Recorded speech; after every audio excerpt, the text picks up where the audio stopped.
আসসালামু আলাইকুম রহমতুল্লাহ। সৈয়দপুরের খেজুর গাছ, ছোট ছোট খেজুর গাছ, মাশাল্লাহ খেজুর ধরে রয়েছে বরকত। কেউ এখানে সব গাছে মাশাল্লাহ। এই এটা হলো মসজিদ,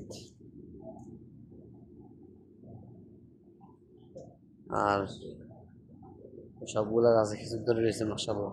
ছোট ছোট গাছ, ছোট ছোট গাছে খেজুর ধরে রয়েছে। এদেশে খেজুরের অভাব নাই।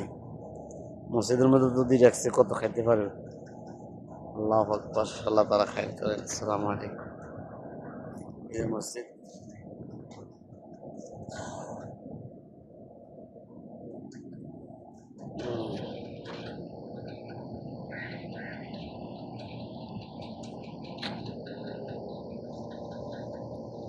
الله أكبر، لا إله إلا الله، استغفر الله العظيم.